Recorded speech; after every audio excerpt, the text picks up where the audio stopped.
So negative words, don't talk down on yourself. Don't belittle yourself just to seem humble.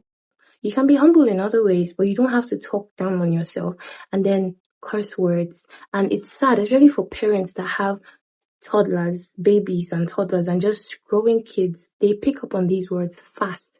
They emulate you, they listen to you. So the things you say gets registered in their brain. Even if they don't know the meaning, they're just gonna haven't you seen those videos on Instagram or wherever where you see kids asking, what's the meaning of lesbian? What's the meaning of the F word? What's the meaning of anything? And you're like, where did you hear that? Where did you hear that? They heard it somewhere, either at home or an uncle or anywhere. So you need to make sure that doesn't even come from you, especially if you have kids. Now, the last thing that's going to help you sound classy is your tone. Your tone and the texture of your voice. I'm not saying you have to change your voice and sound like a princess and sound like a fairy. Because I've seen it happen. People actually change their voices. Like, all of a sudden someone comes in and you're like, hi, hello. You don't have to change your voice.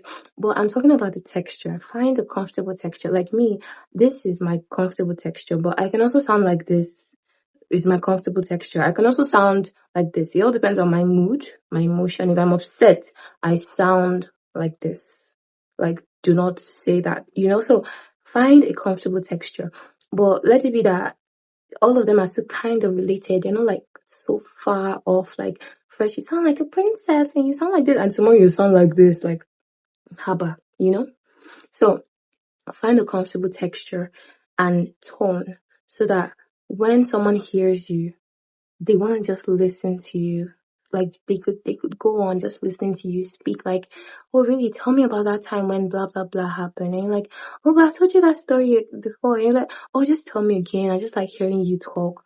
So when you find a comfortable texture of your voice and a comfortable tone that is respectful but still assertive, it's not giving damsel in distress, it's giving grown woman, I know what I'm saying, you want to listen to me, that's amazing, not fairy, like I am a fairy. Why do I keep saying fairy? But so find a good tone that's comfortable for you and a good texture that's feminine, that's classy, that exudes confidence. And by the time you add all these things up, I totally forgot. I feel like this should have even been number one.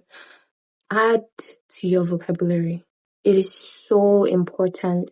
You need a good vocabulary because the thing is, you can have all these things where you talk low, not crazy low, but like at a good volume, respectful volume, sorry. You have a good pace, steady pace. You don't use negative words. You don't use curse words. You have a good tone and texture. Now, vocabulary, what are you actually saying? What is coming out of your mouth? Can you use good words to express yourself properly? Especially depending on the type of audience you're speaking to. When you're speaking to teenagers, you know the kind of words to use. When you're speaking to businessmen, businesswomen, you know the kind of vocabulary to use. So you're never too old or too young to add to your vocabulary. I always love vocabulary development in English language. Like that was one of my best things. In high school, I used to have a dictionary with me. And sometimes I would just go to the dictionary. It's not as if I know book or anything, but I just like having words, like knowing words. I even used to have a thesaurus where I would like just see the meaning of words, and instead of using this word, you can use that word, synonyms and antonyms basically. So you need to add to your vocabulary so that when you actually speak, people will be like, ooh, who's talking? Like, what did she say? Or people say, oh, sorry, what's the meaning of that word? And then you explain the meaning of that word.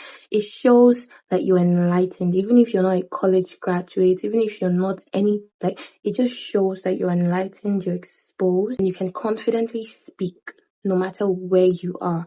It gives you this confidence, like no matter where I am, I can stand anywhere and give a speech. Because I know that I can confidently speak because no word is just going to take me by surprise, right? So you need to work on your vocabulary. It is so, so important. I hope all these things can be helpful. And by the time you practice a few of them or all of them, do give me feedback. Thank you for watching. Bye.